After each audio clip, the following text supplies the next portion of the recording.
Okay, let's start by focusing on a couple quick little things, a couple key commands that are going to save you a bunch of time.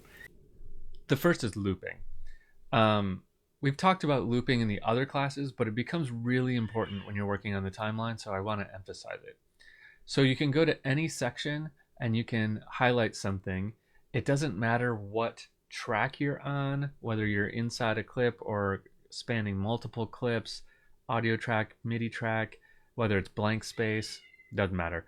Just highlight the area that you want to loop and press Command L. That's going to put a loop over right there. Now, even though I highlighted this and said Command L, it's not going to loop just this. It's going to loop all my tracks for the whole session for that section. So that's going to move our loop brace over to that spot, and it's also going to turn looping on when you press Command L. If you want to stop looping, you can just press this and it'll turn off looping. Your loop brace is going to stay right where it is, but it's not going to do anything. You can also press Command L to turn it off, and that'll turn it off as well. What I like to do is select a whole clip and then press Command L. It's just kind of a quick way to loop a group of stuff. We can manually move around our loop brace, so we can just kind of grab it right in the middle and move it over to the next chunk. And I actually do this a lot. Like when I'm working on something, I might say, okay, let me zoom in here. I might say I'm gonna work on this one bar, okay? Okay, I'm gonna work on that a whole bunch. And I'm gonna say, cool, done with that. I'm gonna go on to the next bar. Okay, now I'm going to go on to the next bar. You can do that. You just drag the loop brace right in the middle. Now, if you grab the loop brace on the sides of it, on the left side, you're going to extend it back. And on the right side, you're going to extend it forward. Okay, pretty obvious.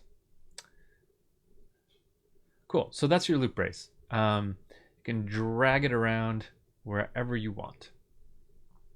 Another thing I want to point out here is locators. Locators are super useful when you're working on the arrangement of a track. I think they're one of the they're a thing that people never really talk about because they're not very fancy, but I use them all the time. A locator is basically just like a bookmark.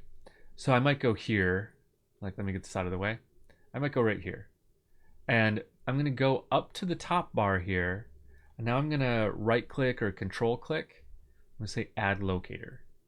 Okay, it's just going to put a little flag there, and I'm going to say drums enter. Okay, now this little flag is not just a flag, it's actually a little playhead, right? So if I want to play right from here, I can just say boom. I can just double click right on it, and I'm going to play on it. I can go here and add a locator and just say